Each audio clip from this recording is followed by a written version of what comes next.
के बुदनी थाना क्षेत्र में शुक्रवार शाम पुरानी रंजिश के चलते एक युवक की हत्या कर दी गई। पुलिस के मुताबिक आरोपियों ने युवक को समझौते की बात कहकर बुलाया और गाली गलौज के बाद चाकू से हमला कर दिया।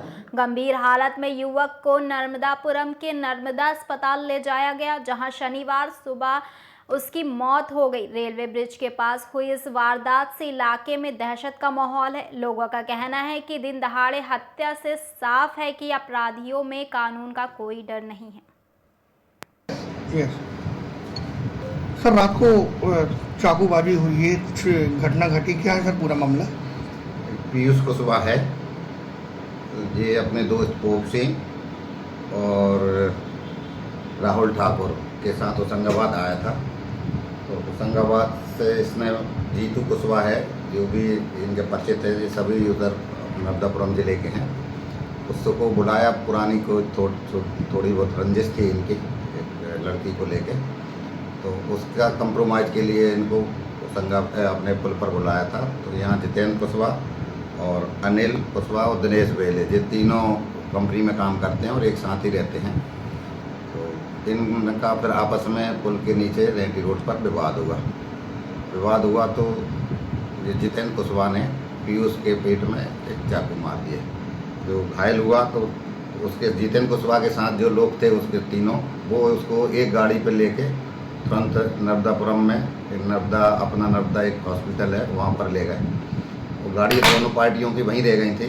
तो जब राहगीरों ने सूचना दी कि दो गाड़ियाँ पड़ी हैं, जब पुलिस गई तो देखा कि वहाँ खून भी पड़ा हुआ था। गाड़ियों को लाए, उनसे नंबर तीनों अस्पतालों में जब चेक कराया तो कहीं जाना नहीं पाया गया। तो बाद में ज्ञात हुआ कि नर्मदा हॉस्पिटल में इलाज चल रहा है। तो इसकी रिपोर्ट पर प्राणघातक हमले का अपराध कायम किया गया था। बाद इलाज के दौरान सुबह 6 साढ़े 6 बजे पीयूष कुशवाहा की मृत्यु हो गई। सर, तीनों आरोपी गिरफ्त में? हाँ, इसमें तीनों आरोपी अभी रक्षा में होकर उनकी वैधानिक कार्रवाई की जा रही है। सर, बुदनी में कहाँ पर निवास कर रहा था तीनों?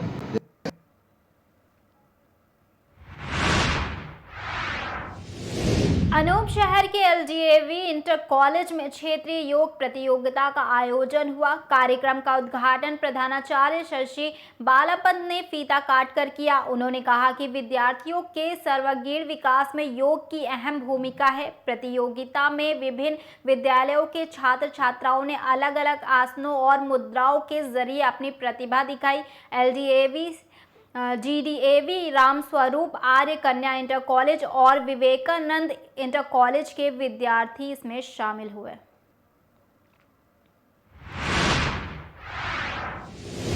सोनभद्र में निषाद पार्टी के कैबिनेट मंत्री डॉक्टर संजय निषाद के आगमन पर पदाधिकारियों और कार्यकर्ताओं ने जोरदार स्वागत किया। मंत्री ने बताया कि पूरे प्रदेश में 40 दिनों का विशेष कार्यक्रम चलाया जा रहा। पहले चरण में मिर्जापुर और सोनभद्र में विभागीय समीक्षा बैठक के जरिए कार्यकर्ताओं को प्रधानमंत्री संपदा योजना, केसीसी योजना, शिक्षा, कन्या विवाह सहयोग सहित कई योजनाओं की जानकारी दी गई। प्रेस कॉन्फ्रेंस में संजय निषाद ने कहा कि वोटर लिस्ट में गड़बड़ी की जिम्मेदारी बीएलओ की होगी और कमी पाए जाने पर कार्रवाई की जाएगी।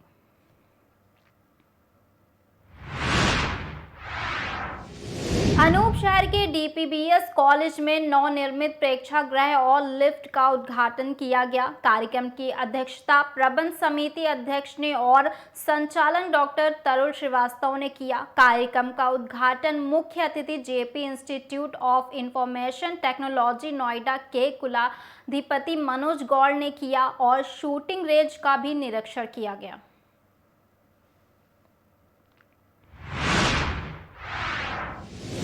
राजधानी भोपाल में लव जिहाद के आरोपी का अवैध मकान गिराए जाने पर मंत्री विश्वास सारंग का बड़ा बयान सामने आया। उन्होंने कहा कि लव जिहाद जैसा कुकृत्य मध्य प्रदेश और देश में किसी भी हाल में बर्दाश्त नहीं किया जाएगा। आरोपी कोई भी हो, उसे बख्शा नहीं जाएगा। सारंग ने कहा कि मोहन यादव सरकार आरोपियों पर सख्त कार्रवाई करने के लिए पूरी तरह कटिबद्ध है। आज की कार्रवाई स्वागत योग्य है और आगे भी सख्त कदम उठाए जाएंगे। लव जिहाद समाज के लिए काला दाग है और ऐसे लोग समाज में रहने के लायक नहीं। देखिए, वो अपराधी जो कि समाज पर काला दाग है और यदि उनकी चल अचल संपत्ति अवैधानिक है तो उस पर कार्रवाई होगी, क्यों नहीं होगी। सुप्रीम कोर्ट की गाइडलाइन के हिसाब से कार्रवाई हुई है। आप वो बता दें कि क्या उनके मकान वैधानिक थे, क्या उनमें जो अथॉरिटी थी उसकी परमिशन थी। इस तरह से अवैध मकान बनाकर समाज में गंदगी फैलाने का जो काम करते हैं उनके खिलाफ कार्रवाई हुई है और कार्रवाई होगी। ये लव जिहाद जैसा कुकृत्य मध्य प्रदेश या देश में बर्दाश्त नहीं किया जाएगा। देखिए, वो अपराधी जो कि समाज पर